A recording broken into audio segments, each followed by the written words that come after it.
नमस्कार दोस्तों, धुलाई के इस एपिसोड में आपका स्वागत है। वैसे अब कहने को तो कुछ बचा नहीं है क्योंकि मैं तंग आ गया हूं ट्विटर यानी एक्स चलाने से। अब आप कहोगे कि ट्विटर क्यों कहते हो, एक्स को। अब क्या बताएं आपको भैया कि एक्स ज़्यादा कह नहीं सकता हूं, कमबख्त यादें आने लग जाती हैं। खैर मुद्दे पर आते हैं। मैं इसलिए ट्विटर नहीं चलाना चाहता हूं क्योंकि ससुरी जिधर देखो उधर ही जंतर मंतर प्रदर्शन का माहौल बना हुआ है। हमको एक वीडियो दिखा जिसमें अभिजीत दीपके इस बात पर रो रहा है कि सोनम वांगचुक के लिए पोर्टेबल टॉयलेट मोदी सरकार जंतर मंतर पर नहीं लगवा रही है।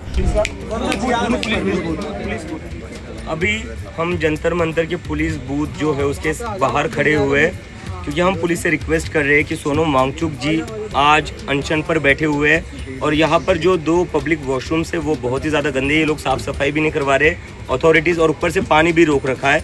तो इसकी वजह से हमारी ये रिक्वेस्ट थी कि सोनम वांगचुक जी जो इतनी बड़े एजुकेशनिस्ट है, इंडिया के साइंटिस्ट है, one of the most recognised और रमन मैग्सेसे अवार्डी भी है, तो ऐसे इंसान को तो मतलब एक टॉयलेट, पोर्टेबल टॉयलेट तो मिल ही सकता है ना। लेकिन इसमें भी पुलिस कह रही कि अलाउड नहीं है। अब मोबाइल टॉयलेट क्यों अलाउड नहीं होता है? मोबाइल टॉयलेट का मतलब क्या होता है? तो मतलब अभी हम बेसिक राइट्स के लिए भी यहाँ पर झगड़ रहे हैं। तो अभी हम उम्मीद करते हैं कि पुलिस इसकी परमिशन देगी। भले ही हम दोपहर से इनको बोल रहे हैं कि प्लीज़ एक पोर्टेबल टॉयलेट लगाने दीजिए क्योंकि वो अनशन पर बैठेंगे तो उनके लिए पॉसिबल नहीं होगा दूर पर कहीं जाने के लिए। तो एक बस रिक्वेस्ट है हमारी कि यहाँ पर पोर्टेबल एक टॉयलेट सोनम सर के लिए होना चाहिए, जो उनका एक बेसिक राइट है। तो मुझे तो समझ नहीं आ रहा कि अथॉरिटीज़ का क्या करना चाहती है। स्वच्छ भारत अभियान का नारा देते हो, जहाँ सोच वहाँ शौचालय का नारा देते हो, और यहाँ एक पोर्टेबल टॉयलेट नहीं लगाने दे रहे हो उस इंसान के लिए जो अनशन पर बैठा हुआ है, जो इंडिया का बहुत बड़ा साइंटिस्ट है और एजुकेशनिस्ट है। भाई अब पखाने के लिए रोएगा क्या? सुलभ शौचालय का इस्तेमाल कर दो। जंतर मंतर पर बहुत सारे सुलभ शौचालय हैं, वहां वांगचुक जी का दीर्घ शंका मिटाया जा सकता है। अगर इससे भी ना हो सके तो तुम पन्नी लेकर बैठ जाओ और सोनम भाई को कहो कि सर आप इसमें कीजिए, हम आपका कमोड बन गए हैं। नीट पेपर लीक गया हवा में, पखाना जरूरी है। बच्चों के भविष्य की बातें बाद में, पहले शौचालय बन जाए।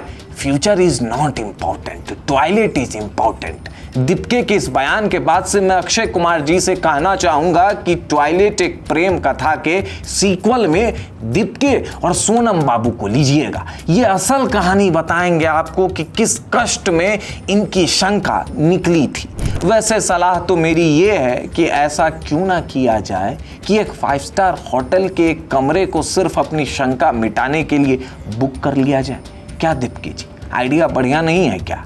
किया तो जा सकता है ना ऐसा। हम तो कह रहे हैं कि एक आत्मकथा ही लिख दीजिए, मैं वांगचुक और एक टॉयलेट, बेस्ट सेलर होगा बाबा। क्रांति ऐसे नहीं मिलती, आप शौचालय शौचालय करते रह जाएंगे। अरविंद केजरीवाल की टीम में अगर आप काम किए हैं तो कुछ तो सीखे होंगे ना।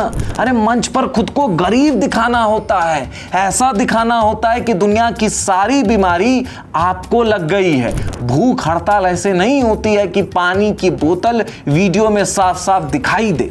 खाने पीने के लिए रात का वेट करना पड़ता। शौचालय में जाकर आप खाएंगे तो सबको पता चल ही ना जाएगा। वैसे सोशल मीडिया पर यह भी दावे किए जा रहे हैं कि सोनम बाबू के लिए जो टॉयलेट बनाया गया है वहां वो फ्रेश होते हैं, उस जगह पर बर्गर किंग और ब्रेड के रैपर मिले। वैसे अब तो ये वांगचुक द ग्रेट साइंटिस्ट ही जानते होंगे। इसी बीच मैंने एक्स पर एक पोस्ट पढ़ा जिसमें यह पूछा जा रहा है कि जो व्यक्ति भूख हड़ताल पर है वो बार बार शौचालय क्यों जा रहा है। पोस्ट में जिन शब्दों का इस्तेमाल किया गया है वो मैं वीडियो में आपको तो बता नहीं सकता हूं, बस हाईलाइट करके दिखा सकता हूं। मेरे एडिटर भाई आपके लिए उस लाइन को हाईलाइट कर देंगे।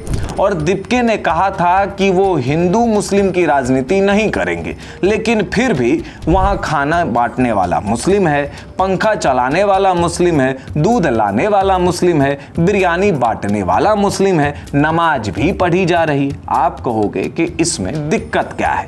दिक्कत यह है गुरु कि सेवा करो लेकिन पीआर मत करो, यानी पब्लिक रिलेशन, जो सोशल मीडिया पर उन भाईजानों का किया जा रहा है। दीपके किसी का पांव छू रहा है तो किसी के हाथों को चूम रहा है। लेकिन अभी सवाल वही है कि अगर वहां कोई जय श्री राम के नारे लगा देता तो उसे आप लोग कॉम्युनल बता देते, कहेंगे कि ये लोग जंतर मंतर का माहौल बिगाड़ने आए हैं।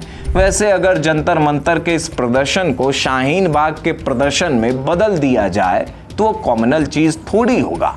हमारे यहाँ यानी मैथिली में एक कहावत है, एक्कर बात घोड़ा के पात। ये लाइन दीपके बाबू के कथन पर फिट बैठ जाती है। वैसे इन कहावतों को सुनकर मेरी मम्मी बहुत खुश होगी, क्योंकि मैं अभी भी अपनी जमीन से जुड़ा हुआ हूँ। दीपके जी की तो जमीन ही खिसक गई है। और बस जाते जाते यही कहेंगे कि सोनम वांगचुक के अलावा भी इस देश में बहुत सारे साइंटिस्ट हैं जो असल में साइंस के क्षेत्र में काम कर रहे हैं। वांगचुक जी की तरह प्रोपेगेंडा के क्षेत्र में नहीं। रॉकेट बनाया जा रहा है मगर वो तो साइंटिस्ट थोड़ी हैं, वो तो आम नागरिक है। असल साइंटिस्ट तो वांगचुक बाबू हैं। इस पूरे सटायर का सार यही है कि शौचालय आप लोग करते रह जाइएगा। धन्यवाद।